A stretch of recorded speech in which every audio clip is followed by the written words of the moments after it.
Bismillahirrahmanirrahim. Assalamualaikum warahmatullahi wabarakatuh. Ya, lanjut untuk materi persamaan diferensial linear non homogen ordern koefisien konstan ya.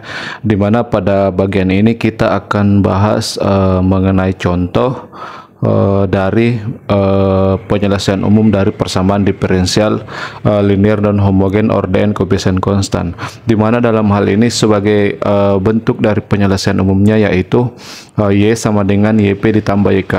Dalam hal ini YP itu kita sebut sebagai penyelesaian partikular atau kita sebut sebagai penyelesaian khusus dari persamaan diferensial ini. Sementara untuk YK itu kita sebut sebagai penyelesaian komplementer. Ya, yaitu penyelesaian umum dari persamaan diferensial ini dalam bentuk homogen. Artinya ketika fx sama dengan 0 di sini ya. Jadi itu sebagai YK.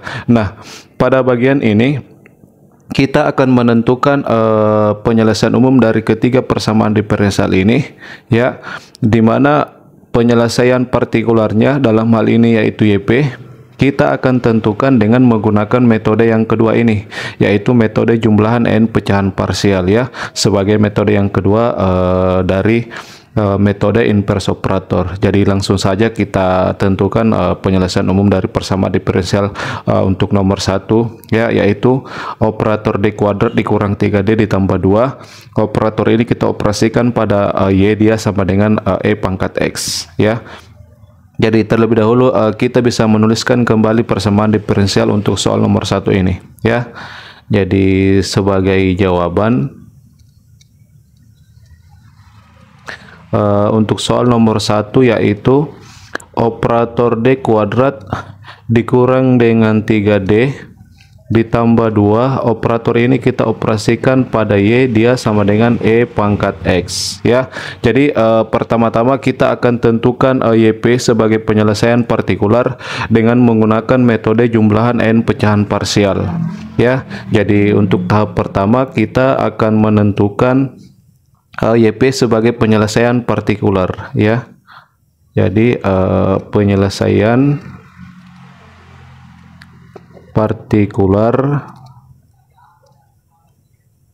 YP. Nah, dimana untuk menentukan penyelesaian partikular YP dengan menggunakan jumlahan n pecahan parsial, maka operator ini sebagai inverse-nya nanti kita nyatakan inverse dari operator ini itu dalam bentuk jumlahan n pecahan parsial. Jadi pertama-tama bentuk dari persamaan diferensial ini kita dapat tuliskan kembali di mana y kita ganti dengan yp, karena dalam hal ini yaitu yp ini merupakan penyelesaian khusus dari persamaan diferensial ini.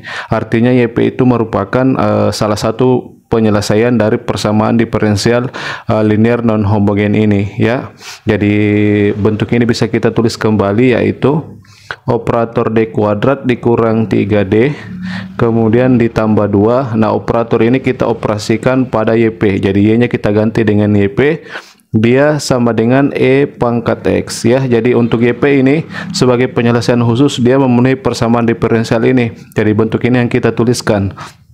Nah, selanjutnya dengan menggunakan definisi dari inverse operator, maka karena operator ini jika dioperasikan pada YP dia sama dengan E pangkat X, itu mengakibatkan bahwa YP sama dengan, jadi YP sama dengan inverse dari operator ini ya.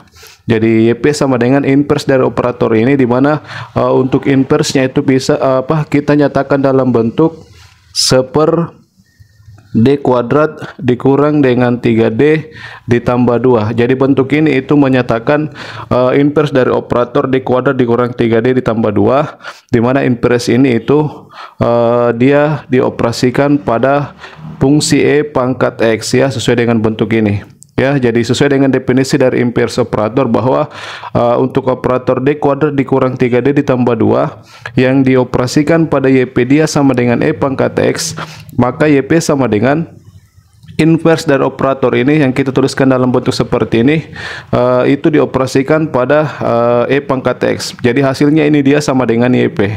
Nah, selanjutnya dengan menggunakan metode jumlahan n pecahan parsial, maka inverse operator ini kita nyatakan dia dalam bentuk jumlahan n pecahan parsial. Jadi pertama-tama D kuadrat dikurang 3D ditambah 2, bentuk itu kita faktorkan menjadi perkalian dari faktor-faktor linearnya ya. Jadi YP bisa kita tuliskan dia sama dengan, jadi selanjutnya bentuk ini ya, operator ini kita faktorkan menjadi perkalian dari faktor-faktor linearnya. Jadi 1 per, nah bentuk ini jika kita faktorkan dia hasilnya adalah D dikurang 1 kemudian dikali dengan D dikurang 2 ya. Jadi bentuk ini secara langsung dapat kita faktorkan, hasilnya adalah ini, D dikurang 1 dikali D dikurang 2. Jadi ini yang kita maksud sebagai perkalian dari faktor-faktor linearnya.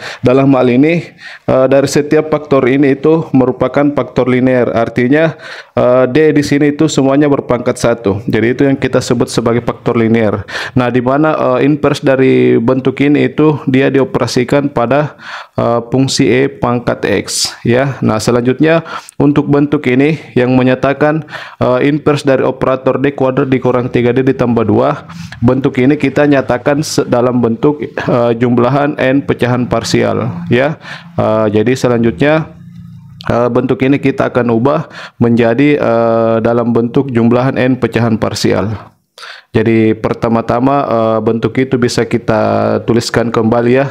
Jadi pertama ini bisa kita tuliskan kembali, di mana bentuk itu nanti kita akan nyatakan sebagai jumlahan n pecahan parsial. Jadi bentuk ini yaitu 1/D dikurang 1 dikali dengan D dikurang 2. Nah, bentuk ini jika kita nyatakan dalam bentuk jumlahan n pecahan parsial, maka dia berbentuk, jadi perhatikan di sini terdiri dari 2 faktor. Berarti nanti kita akan memiliki 2 suku sebagai jumlahan pecahan parsial ya. Jadi di sini terdiri dari 2 faktor linear yang berbeda, maka kita akan memiliki 2 suku. Jadi sebagai suku yang pertama yaitu A1 per faktor yang pertama yaitu D dikurang 1, kemudian ditambah suku yang kedua kita misalkan konstantanya adalah A2 per faktor yang kedua, berarti D dikurang 2. Jadi bentuk ini yang kita sebut sebagai jumlahan n pecahan parsial. Secara khusus bentuk ini kita sebut sebagai jumlahan 2 pecahan parsial ya. Jadi di sini terdiri dari 2 pecahan parsial. Berarti ini kita sebut sebagai jumlahan 2 pecahan parsial. Jadi untuk inverse dari operator yang berbentuk seperti ini itu kita nyatakan dalam bentuk seperti ini yang kita sebut sebagai jumlahan 2 pecahan parsial. Nah, selanjutnya kita akan tentukan nilai konstanta A1 dengan A2. Jadi perhatikan metodenya dalam menentukan nilai A1 dengan A2. Nah, dari persamaan ini masing-masing ruas kita kali dengan bentuk ini ya. Jadi kita beri keterangan terlebih dahulu bahwa persamaan ini itu masing-masing ruas kita kali dengan D dikurang 1 kemudian dikali dengan D dikurang 2 ya. Jadi masing-masing ruas kita kali dengan bentuk ini yaitu D dikurang 1 dikali D dikurang 2. Jadi pertama bentuk ini kita kalikan ke ruas kanan ini. Jadi di sini terdiri dari 2 suku ya. Jadi pertama kita kalikan ke sini. Jadi D dikurang 1 dikali D dikurang 2 kita kalikan ke bentuk ini. Berarti nanti ketemu antara D kurang 1 per D kurang 1. Bagian itu hasilnya 1. Jadi sebagai hasil perkalian antara bentuk ini dengan ini, dia hasilnya adalah D kurang 2 dikali dengan A1. Jadi untuk D kurang 1 per D kurang 1 dia hasilnya adalah 1. Jadi ini yang kita peroleh. Kemudian bentuk ini kita kalikan ke suku yang kedua ini. Berarti nanti ketemu antara D kurang 2 per D kurang 2. Itu juga hasilnya sama dengan 1. Jadi sebagai hasil perkaliannya yaitu bentuk ini. Jadi di sini ditambah ya. Ditambah dengan D dikurang 1 dikali dengan A2. Jadi untuk D kurang 2 karena di sini per D kurang 2 maka bagian itu dia hasilnya 1. Jadi sebagai hasil perkaliannya adalah ini. D kurang 1 dikali dengan A2. Nah, selanjutnya untuk ruas kiri kita kalikan juga dengan bentuk ini. Nah, karena bentuknya sama, berarti ketika bagian ruas kiri ini kita kalikan dengan bentuk ini, maka hasilnya dia sama dengan 1. Ya, karena kita kalikan dengan bentuk yang sama dalam sebagai penyebut dari bentuk ini. Berarti jika bentuk ini kita kalikan dengan bentuk ini, maka di hasilnya adalah 1. Nah, sekarang dari persamaan yang terakhir ini kita bisa menentukan nilai dari konstanta A1 dengan A2. Nah, perhatikan, karena di sini kita akan menentukan dua konstanta, yaitu A1 dengan A2, maka kita akan mengambil sebagai nilai D sebanyak 2. Jadi D di sini yang kita ambil itu ada sebanyak 2, karena konstanta yang akan kita tentukan nilainya itu dia sebanyak 2, yaitu A1 dengan A2. Nah, sekarang mengenai pemilihan dari nilai D agar memudahkan perhitungan, misalnya kita akan menentukan nilai A1. Berarti pada bagian ini kita pilih D sehingga bagian ini 0. Ya, jadi kita pilih D sehingga bagian untuk bagian ini dia sama dengan 0. Berarti dalam hal ini kita dapat mengambil D sama dengan agar bentuk ini sama dengan 0, berarti kita bisa memilih D sama dengan 1. Ya, jadi ini untuk memudahkan perhitungan. Nah, selanjutnya untuk D sama dengan 1 kita substitusi ke bentuk ini. Berarti pada bagian ini kita ganti D-nya dengan 1, berarti 1 dikurang 2 hasilnya adalah min 1 dikali A1, berarti min A1. Jadi di sini kita ganti D-nya dengan 1, berarti hasilnya dia adalah min A1. Kemudian pada bagian ini kita ganti D dengan 1, berarti hasilnya adalah 1 dikurang 1, 0. 0 dikali A2 dia sama dengan 0. Berarti untuk ruas kiri itu dia hasilnya adalah min A1, karena pada bagian ini dia 0 ya. Nah, ini dia sama dengan 1. Nah, selanjutnya masing-masing ruas dari bentuk ini kita kalikan dengan min 1, berarti kita peroleh bahwa A1 sama dengan min 1. Nah, di sini kita sudah peroleh A1 bahwa dia nilainya sama dengan min 1. Nah, selanjutnya kita akan tentukan nilai A2. Nah, sebagai nilai D agar memudahkan dalam perhitungan, kita pilih saja nilai D sebagai bilangan real sehingga pada bagian ini dia 0. Jadi di sini bentuknya D dikurang 2. Agar bentuk ini 0 nanti, berarti bisa kita pilih D sama dengan 2. Ya, jadi D sama dengan 2 kita substitusi ke sini dengan ke sini. Jadi kita peroleh, maka ya, jadi pada bagian yang pertama dulu di sini kita ganti D sama dengan 2. Berarti 2 dikurang 2 hasilnya 0 dikali A1 sama dengan 0. Berarti di sini bagian ini dia sama dengan 0. Kemudian pada bagian ini kita ganti D dengan 2. Berarti 2 dikurang 1 sama dengan 1 dikali A2 sama dengan A2. Jadi untuk ruas kiri untuk D sama dengan 2, untuk ruas kiri hasilnya dia sama dengan A2. Nah, di sini dia sama dengan ini. Berarti kita peroleh bahwa nilai A2 dalam hal ini dia sama dengan 1. Nah, sekarang kita sudah mendapatkan nilai konstanta A1 dengan A2, di mana A1 sama dengan min 1 dan A2 sama dengan 1. Nah, kedua nilai ini yang kita substitusi ke sini. Nah, berarti kita sudah memperoleh bentuk dalam bentuk jumlahan dua pecahan parsial dari inverse operator ini, bahwa di sini sama dengan min 1, di sini dia sama dengan 1. Nah, selanjutnya kita bisa tentukan YP ya. Jadi bentuk ini itu bisa kita ubah dalam bentuk seperti ini sebagai bentuk jumlahan dua pecahan parsial ya. Jadi berikutnya kita tuliskan kembali untuk YP, di mana untuk inverse operator ini itu kita sudah nyatakan dalam bentuk jumlahan dua pecahan parsial seperti ini ya. Jadi maka YP, jadi maka YP sama dengan, nah bentuk ini kita ganti dengan bentuk ini sebagai jumlahan dua pecahan parsial ya. Jadi yang pertama kita tuliskan dulu, jadi di sini terdiri dari dua suku ya, berarti di sini juga kita tuliskan dia dalam bentuk dua suku. Jadi yang pertama ini A1 per D kurang 1. Dalam hal ini A1 dia sama dengan min 1. Berarti di sini min 1 per D dikurang 1. Kemudian ditambah, jadi bentuk ini ya kita ganti dengan bentuk ini. Kemudian untuk bagian yang kedua ini A2 per D kurang 2. Dalam hal ini A2 yang kita peroleh adalah 1. Berarti di sini 1 per D kurang 2. Nah, sekarang bentuk ini sesuai dengan bentuk YP pada bagian ini, bahwa inverse operator ini kita operasikan pada E pangkat X, ya, di mana inverse operator ini dia sama dengan bentuk ini yang kita nyatakan dalam bentuk jumlahan dua pecahan parsial. Berarti bentuk ini itu kita operasikan pada fungsi E pangkat X, ya. Nah, selanjutnya untuk bentuk ini Y pangkat X itu bisa kita kali masuk, ya, itu sesuai dengan definisi dari penjumlahan inverse operator yang merupakan koefisien konstan, ya. Jadi D kurang 1 dengan D kurang 2 itu merupakan dua operator dengan koefisien konstan, sehingga untuk penjumlahan inversnya seperti ini, jika penjumlahan keduanya itu dioperasikan pada fungsi seperti ini, yaitu E pangkat X, maka bentuk ini itu dia sama saja dengan, jadi E pangkat X kita kali masuk, ya. Jadi sama saja dia hasilnya sama dengan min 1 per D dikurang 1.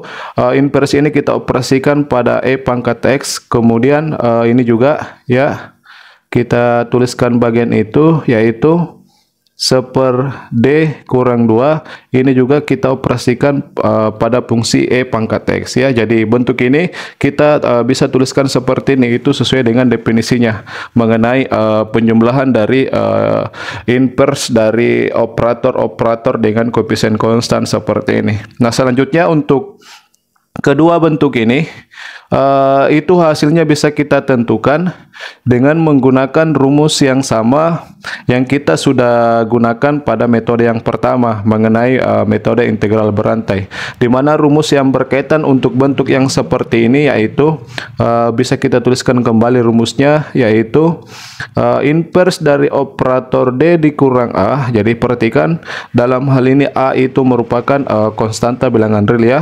Jika inverse dari operator D kurang A dalam bentuk seperti ini, ya, itu kita operasikan pada fungsi U, maka dia hasilnya adalah E pangkat AX kemudian dikali dengan integral U.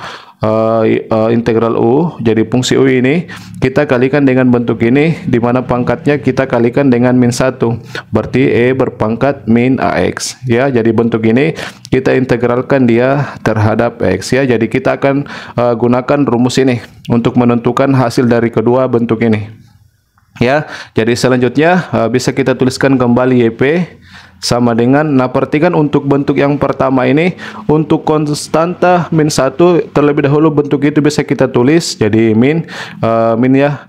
Jadi tanda minusnya saja kita tuliskan untuk bagian itu, jadi negatif. Nah, sekarang untuk inverse dari operator D dikurang 1, kita operasikan pada fungsi E pangkat X. Jadi dari bentuk ini itu jika kita bandingkan dalam rumus bahwa sebagai nilai A ini dia sama dengan 1 dan sebagai fungsi U adalah E pangkat X, ya, sesuai dengan bentuk ini. Nah, berdasarkan rumus ini maka dia hasilnya adalah, jadi yang pertama E pangkat AX, berarti E berpangkat, nah, dari bentuk ini tuh sebagai nilai A sama dengan 1, berarti di sini kita ganti 1, berarti 1 dikali X sama dengan X, jadi E pangkat X. Kemudian dikali dengan integral U. Dalam hal ini sebagai fungsi U adalah ini, E pangkat X. Berarti E pangkat X. Kemudian perhatikan rumus bahwa fungsi U itu dikalikan dengan bentuk ini, di mana pangkatnya kita kalikan dengan min 1. Berarti di sini E pangkat X sebagai U dikalikan dengan bentuk ini, di mana pangkatnya kita kalikan dengan min 1. Berarti E pangkat X, jika pangkatnya kita kalikan dengan min 1, berarti hasilnya dia adalah E berpangkat min X. Nah, kedua bentuk ini kita integralkan dia terhadap X, ya. Jadi sebagai hasil untuk bagian yang pertama ini, berdasarkan rumus ini, ini yang kita peroleh, ya. Nah, selanjutnya untuk bentuk yang kedua sama, ya. Jadi dari bentuk yang kedua ini sebagai nilai A adalah 2 dan sebagai fungsi U adalah E pangkat X. Jadi kita tuliskan hasilnya berdasarkan rumus ini. Yang pertama E pangkat AX, berarti E berpangkat, berarti dalam hal ini A nya sama dengan 2, berarti E berpangkat 2X. Kemudian dikali dengan integral U, berarti U nya adalah E pangkat X, ya, dari bentuk ini sebagai U. Kemudian U ini kita kalikan dengan bentuk ini, di mana pangkatnya kita kalikan dengan min 1 sesuai dengan bentuk ini ya. Berarti di sini E berpangkat ini kita kalikan min 1, berarti hasilnya adalah E berpangkat min 2x. Nah, di sini kita integralkan dia terhadap x ya. Jadi ini yang kita peroleh berdasarkan rumus ini. Nah, selanjutnya kedua bentuk integral ini bisa kita tentukan hasilnya ya. Jadi di sini YP sama dengan bentuk ini bisa kita tulis kembali, yaitu min E pangkat X kemudian dikali dengan integral. Bentuk ini sebelum kita integralkan bisa kita sederhanakan ya, karena perkalian antara dua fungsi eksponensial seperti ini. Berarti untuk menyederhanakannya pangkatnya kita jumlahkan ya, karena dia dikalikan. Jadi X ditambah min X hasilnya adalah 0. Berarti sebagai hasil perkalian dari kedua bentuk ini adalah E pangkat 0 ya. Nah, di mana E pangkat 0 dia sama dengan 1. Jadi integral 1 terhadap X ya. Jadi untuk bagian ini kita sederhanakan seperti ini. Kemudian untuk suku yang kedua, jadi di sana ada E pangkat 2X kemudian dikali dengan integral. Nah, bentuk ini juga bisa kita sederhanakan karena di sini dia dikalikan, berarti pangkatnya kita jumlahkan.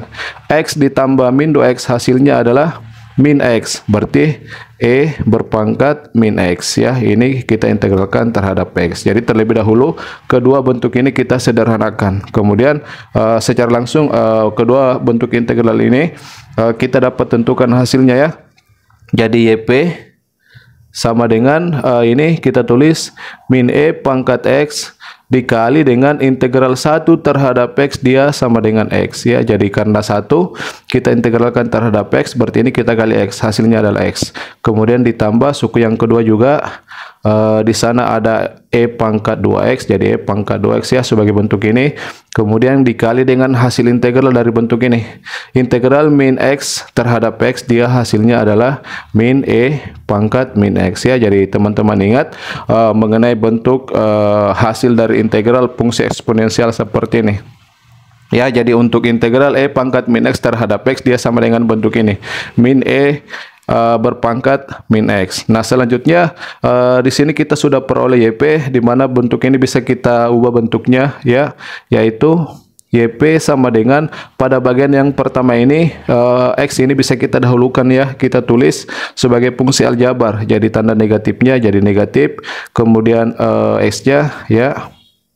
Jadi ini dulu min, kemudian fungsi aljabarnya yaitu X, kemudian dikali dengan fungsi eksponensial ini yaitu E pangkat X. Kemudian untuk suku yang kedua di sini tanda negatif, di sini bentuk penjumlahan, berarti dia sudah berbentuk pengurangan. Kemudian E pangkat 2X itu dikalikan dengan E pangkat min X. Itu bisa kita sederhanakan, di mana pangkatnya kita jumlahkan. Jadi 2X ditambah min X hasilnya adalah X. Berarti di sini dikurang dengan E berpangkat X ya. Jadi E pangkat X ini sebagai hasil perkalian antara E pangkat 2X dikali dengan E pangkat min X, di mana pangkatnya kita jumlahkan. Berarti hasilnya adalah E pangkat X. Berarti kita sudah memperoleh YP sebagai penyelesaian partikular, yaitu min X dikali E pangkat X dikurang dengan E pangkat X. Ya, jadi ini prosedurnya dalam menentukan penyelesaian partikular YP dengan menggunakan metode jumlahan n pecahan parsial ya. Nah, tahap yang kedua, jadi setelah kita peroleh YP sebagai penyelesaian partikular, tahap yang kedua menentukan penyelesaian komplementer YK ya. Jadi berikutnya yaitu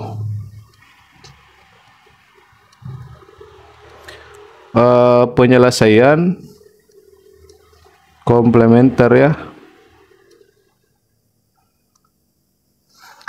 Jadi untuk tahap yang kedua yaitu kita akan tentukan bentuk dari YK sebagai penyelesaian komplementer. Dalam hal ini itu yaitu YK merupakan penyelesaian umum dari persamaan diferensial ini dalam bentuk homogen. Artinya E pangkat X di sini kita ganti dia sama dengan 0 ya. Jadi kita tuliskan kembali dulu persamaan diferensial ini dalam bentuk homogen, yaitu operator D kuadrat dikurang dengan 3D ditambah 2, operator ini kita operasikan pada Y, dia sama dengan E pangkat X kita ganti dengan 0 ya. Jadi ingat bahwa penyelesaian komplementer yaitu YK merupakan penyelesaian umum dari persamaan diferensial ini, yang merupakan persamaan diferensial ini dalam bentuk homogen ya.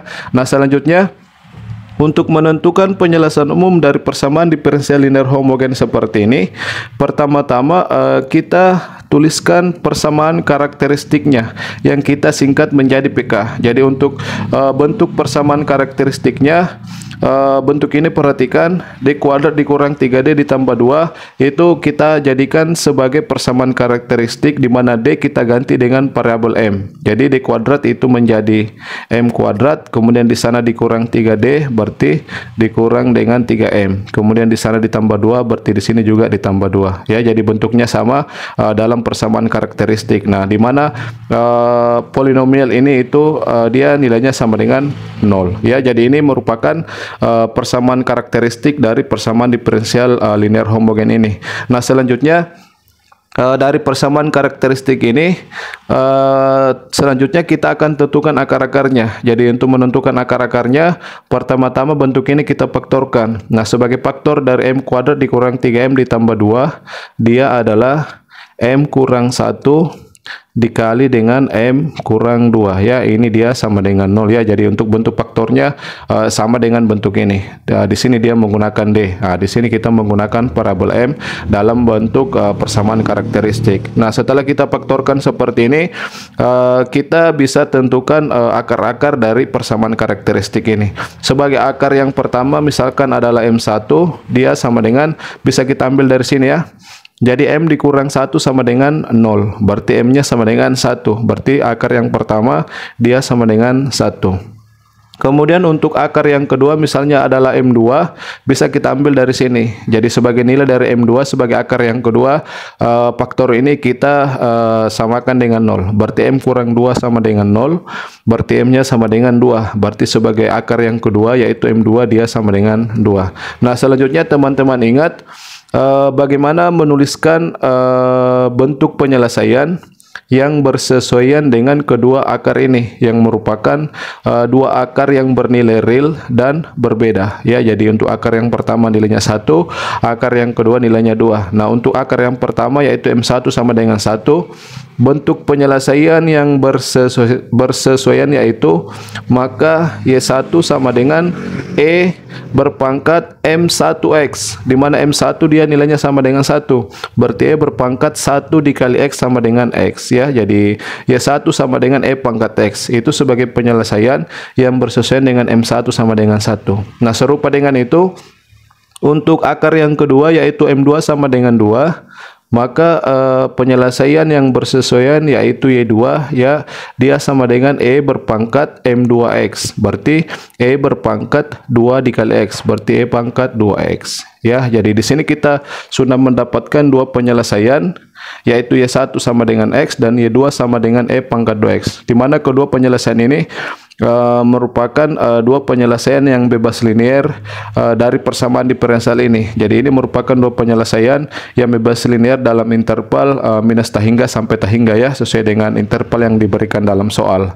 Nah, selanjutnya untuk menuliskan YK, di mana YK dalam hal ini merupakan penyelesaian umum dari persamaan diferensial ini, sebagai bentuk dari YK bahwa YK itu merupakan kombinasi linear dari kedua penyelesaian ini.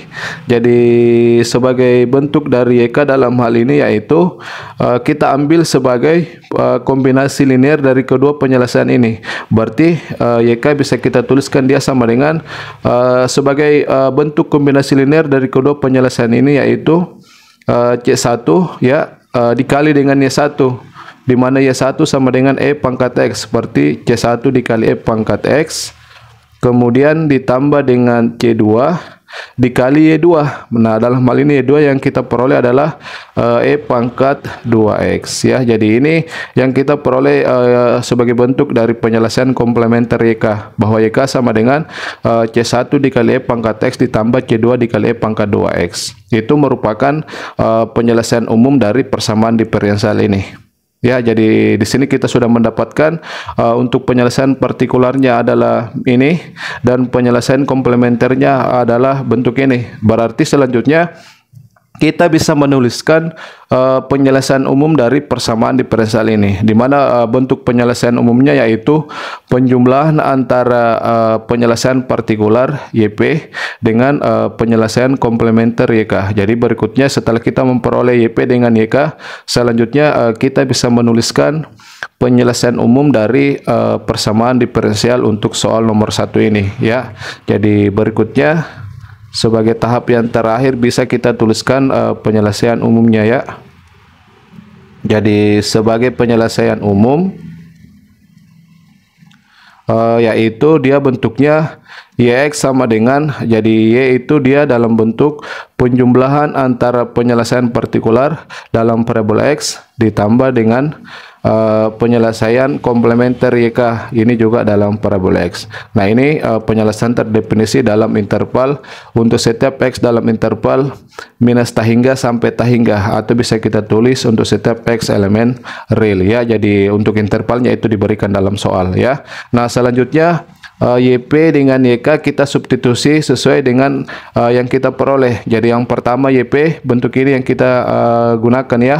Jadi YP itu kita ganti dengan ini, yaitu min X dikali E pangkat X kemudian dikurang dengan E pangkat X ya, sesuai dengan bentuk YP yang kita peroleh ya. Jadi bentuk ini ya sebagai YP.